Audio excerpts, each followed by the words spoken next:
My sister got a diamond necklace and a toast in her honor. I got kitchenware and an eye roll. Dad said, "Maybe this will teach you humility."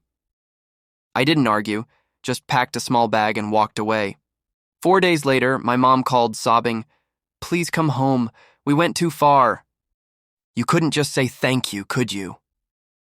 Dad's voice cut through the room, calm but sharp, the kind that doesn't need to shout to hurt. The dinner table was still messy. Cold chicken, spilled wine, Mom trying to smile through another storm. Lila was turning her new diamond necklace under the light, pretending not to notice me staring. My gift sat in front of me, a box of kitchenware, pots, pans, and a spatula. I forced a small smile. "Thanks, Dad. I'll use them." He leaned back unimpressed. "Maybe you'll finally cook something decent instead of wasting money eating out." Lila laughed softly. Mom whispered, "Lila, please." I said nothing. That's how it's always been. If I speak, I'm disrespectful. If I stay quiet, I'm ungrateful. Dad set down his glass. "Maybe this will teach you humility." I just nodded. Then I stood, grabbed my small backpack from the chair, and walked to the door. "Adam, please," Mom said, her voice shaking. But I didn't stop. I'd learned that when love becomes humiliation, silence is safer than arguing. 4 days later, Mom called me, sobbing, "Please come home, Adam. We went too far." When I came back, I wasn't sure what too far meant, but I could feel it. The house didn't sound the same. Even silence had changed. "My name's Adam Hale, 26.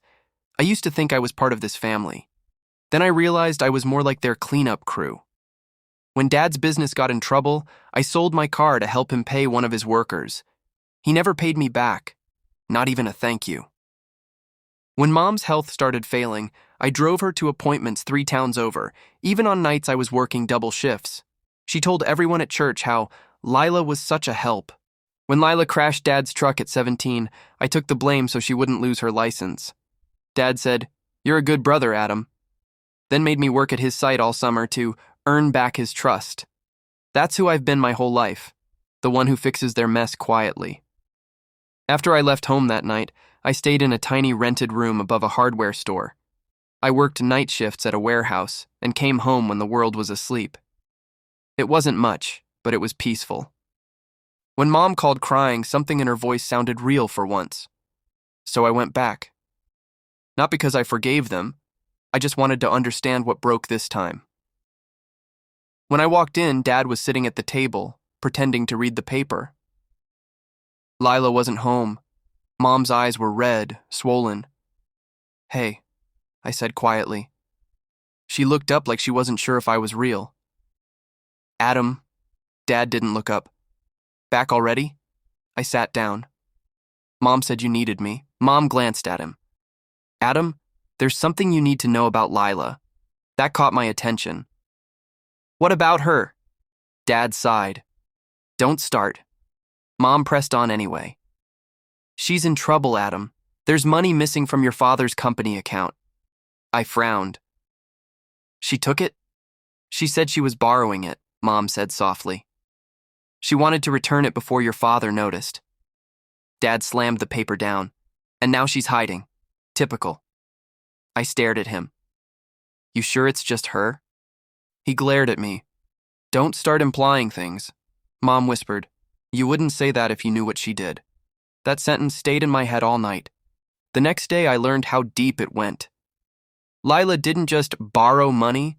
She took $20,000 from the business account, and some from Mom's savings too. Mom whispered to me in the kitchen, "I took money from my pension for your father's company." I told Lila that in confidence. I think she used it to cover her own debts. I could see the guilt eating her alive. "Why didn't you tell Dad?" "I tried," she said. "He said it would ruin the family image." Family image. That was Dad's favorite phrase.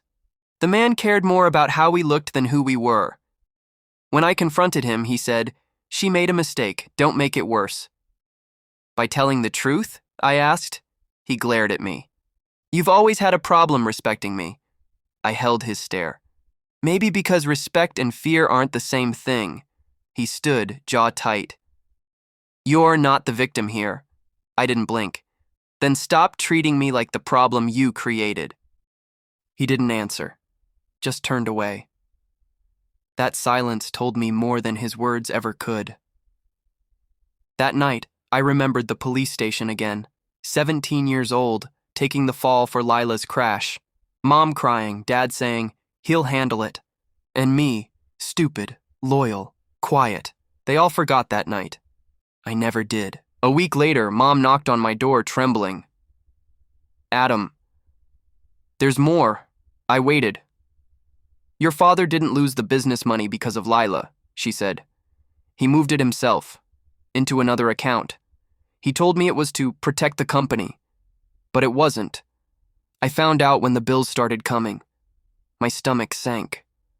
So all this time you let him blame her? Her voice broke. I thought I was protecting the family. I didn't want you to hate him. Too late.